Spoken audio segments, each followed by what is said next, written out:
Hello guys, in this video we are going to discuss about role of chartered accountant in industry. అంటే ఇండస్ట్రీలో అంటే ఈ CA అనే ఇండస్ట్రీలో ఎలా అతని రోల్ ఏంటి అంటే C SA is a part of highest planning team within an ఆర్గనైజేషన్లో ఒక పెద్ద పార్ట్ అతను ఓకే ప్లానింగ్కి okay however unlike traditional planner CA focus on the main is financial aspects ఉంది. They can collaborate with functional departments like engineering and sales to align the financial goals with the overall organization aims. అంటే CA వాళ్ళు like sales department వాళ్ళని like tech department వాళ్ళని అందరినీ meet అవుతారు guys okay. ఎందుకంటే ఫినాన్షియల్గా like ఇప్పుడు suppose tech అనేది ఎంత అంటే అంత బడ్జెట్ ఇవ్వకూడదు వాళ్ళకి ఓకే. ఇంత బడ్జెటే ఉండాలి. ఎక్కువ బడ్జెట్ ఇస్తే కంపెనీ లాస్ అయ్యడానికి ఛాన్సెస్ ఉన్నాయి. అండ్ సేల్స్ ఎక్కువగా పెరగాలంటే వీళ్ళు ప్లానింగ్ అనేది ఇస్తారు guys okay.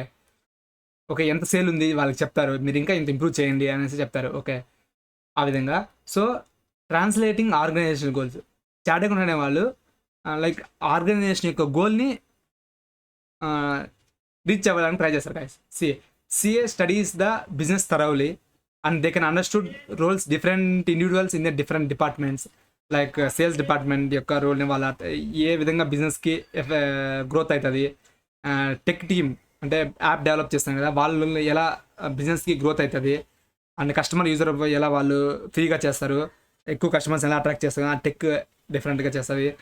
And sales team చెప్పాను, like operations team like onboarding చేయడము అవి ఇవి ఆ విధంగా చేస్తారు ఓకే. స్టోర్స్ డిఫరెంట్ స్టోర్స్ని ఆన్బోర్డింగ్ చేసుకుని ఎంతమంది ఆన్బోర్డ్ చేసుకున్నారు అలాంటి ఇన్ఫర్మేషన్ అందరి యొక్క రోల్స్ అనేది అర్థం చేసుకుంటారు వీళ్ళు okay. The task is translating organization objectives into financial expectations. అంటే వాళ్ళ యొక్క మెయిన్ ఆబ్జెక్టివ్ అంటే ఫినాన్షియల్గా ఎక్కువగా తేవాలి. Key functions of qualified accountant chart accountants guys ఏంటంటే అతను అకౌంటింగ్ చేయడు, maintaining the financial records and preparing the statements. ఈ సి అనే ఇండస్ట్రీలో ఏం చేయగలంటే కీ ఫంక్షన్స్ ఏంటంటే అతను అకౌంటింగ్ చేయగలడు అండ్ కాస్ట్ బడ్జెట్ కంట్రోల్ చేయగలడు, analysing the cost and managing the budget. అతని దగ్గర ఇప్పుడు సపోజ్ ఏదన్నా ఒక టీం ఉంది, ఆ టీంలోకి ఎంత బడ్జెట్ అనలైజ్ చేయాలి. ఫ్లిప్కార్ట్ ఉంది, ఫ్యాషన్ టీం ఉంది, ఆ ఫ్యాషన్ టీంలో మనం ఎంత బడ్జెట్ ఇన్వెస్ట్ చేయగలము ఎంప్లాయీస్కి అన్నిటికీ ఓకే. ఎన్ని ఆఫర్లు ఇవ్వగలము, ఎంత ఆఫర్ ఇంత ఆఫర్ని ఇంత రీచ్ అవ్వాలంతే, దానికి మించి ఎక్కువ ఇవ్వకూడదు ఓకే. ఆ విధంగా అనలైజ్ చేస్తారు okay. And estimating providing the cost estimation for projects. అంటే ఒక ప్లానింగ్ ఒక ఎస్టిమేట్ చేయగలరు ఓకే, ఈ డిపార్ట్మెంట్కి ఇంత అమౌంటే ఇవ్వాలి ఓకే. ఈ షూ ఫుట్ మెయిన్ వేర్ అనే దానికి ఇంత అమౌంట్ మాత్రమే ఉంది, ఇంత బడ్జెట్లోనే సేల్ చేయాలి మనము ఓకే. ఇంతకంటే తక్కువ ఆఫర్స్ ఇవ్వకూడదు ఓకే. 500 ఆఫర్ ఇవ్వాలి, 500 కంటే ఆఫర్ తక్కువ ఇవ్వకూడదు, 1000 రూపీస్ షూస్ని ఓకే లైక్ దట్. ఎగ్జాంపుల్ చెప్పాను అంతే. సో ఈ విధంగా చార్ట్ అకౌంటెంట్ ఒక ఇండస్ట్రీలో పనిచేస్తారు గాయస్. ట్రెజరీ మెజర్మెంట్ అంటే handling the cash flow of financial risks okay. This accounting, cost budget planning, estimating, treasury measurements. So that one. Second one is chart accountants in public sector enterprises. What is the meaning of public sector enterprises? Public sector enterprises is equals to these are the government owned companies or corporation. Government companies ఉంటాయి కదా వాటికి.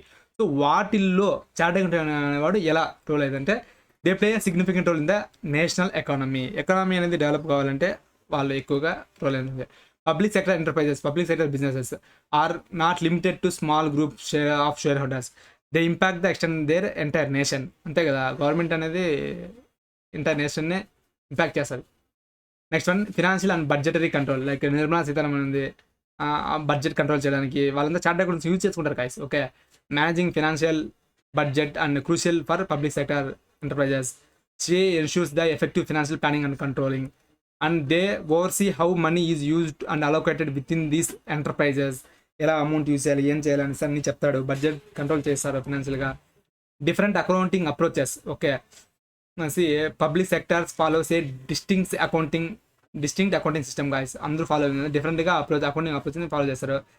It's not the same as regular government accounting okay. CA adapts a new methods to suit that unique needs to ఆ public. అంటే ఆ కంపెనీకి తగ్గట్టుగా కొన్ని accounting మెథడ్స్ని వాళ్ళు ఫాలో అవుతారు కదా అప్రోచ్ చేసి ఓకే. నెక్స్ట్ వచ్చి chartered accountant in forming fiscal policies okay. అంటే దీన్ని ఫిజికల్ పాలసీస్లో చార్ట్ అకౌంట్ రోల్ ఏంటి అంటే when it come to fiscal policies అంటే how the government manages money. Suppose government అంటే ఏంటో లైక్ ఇప్పుడు నరేంద్ర మోడీ గవర్నమెంట్ ఉంది, ఆ గవర్నమెంట్కి ఈ ట్యాక్స్ మనమంతా ట్యాక్స్ అంతా పే చేస్తుంటాం కదా. లైక్ ప్రతి ఒక్క ఎంప్లాయీ మనము బస్సులో పోతున్న ట్యాక్సే, ఏ ప్రోడక్ట్ కొంటున్న ట్యాక్సే, ప్రతి ఒక్కటి గవర్నమెంట్, ఆ అమౌంట్ అంతా గవర్నమెంట్కి పోతుంది కదా, ఆ అమౌంట్ని వాళ్ళు ఎలా హ్యాండిల్ చేస్తారు, అది చార్ట్ అకౌంటెంట్స్ వాళ్ళు. ఓకే, వాటి చార్ట్ అకౌంటెంట్స్ ఇలా మేనేజ్మెంట్ చేయడానికి ఏం రోల్ ప్లే చేస్తుంది అంటే, chartered accountants plays a crucial role and shaping the fiscal policies and promulgates and commerce and industry. Here the key points of simpler manner. అంటే promoting trade and commerce అంటే goods అని purchase ఏ విధంగా okay purchase చేయాలి, like that's. Okay, fiscal policies. Accounting contribute the formation effective fiscal policies. This impact the taxation, government spending and economic stability. So taxes ఎంత collect చేసుకోవాలి, తగ్గించాలా, tax percentage ఎక్కించాలా అనేదంతా వాళ్ళు decide చేస్తారు. Business success. For business to thrive, accounting knowledge must and should be combined with the business expertise. Okay, accounting helps ensure the financial health and success. Business success అవ్వాలంటే వీళ్ళు ప్రాపర్గా చేయాలి. Accounting knowledge అనేది must and should. Okay, ఎక్స్పర్ట్స్తోనే చేసుకుంటారు guys. Okay, and corporate disclosure. Accountants and both industry practices have a social responsibility to provide the comprehensive information about the corporate results. The transparency means assess the overall economy. So ఒక ఏదైనా company ఉంది, ఆ company యొక్క financial positions అంతా కరెక్ట్గా ప్రాపర్గా వాళ్ళు accounting చేసి చూపించాలి. అండ్ దెన్ ఓన్లీ అప్పుడు వాళ్ళు ట్యాక్సెస్ ప్రాపర్గా పే చేస్తారు గవర్నమెంట్కి. అండ్ ఇప్పుడు వాళ్ళు సపోజ్ బిజినెస్ చేయింది 1 lakh బిజినెస్ చేయింది, so accountants only 50 lakhs business చేయిందని చెప్తే అది 50,000 వాళ్ళు తినేస్తారు కదా, అక్కడ మిస్యూజ్ అవుతుంది కదా, ట్యాక్స్ అనేది గవర్నమెంట్కి పోదు, గవర్నమెంట్ అనేది పడిపోతుంది, లైక్ దట్. ఓకే, వీళ్ళు ఎక్కువ ఇంపార్టెన్స్ ఇస్తారు. Okay, that's it guys. And first chapter end అయిపోయింది. If you have doubts comment below and see all videos 1 by 1. Okay, thanks for watching.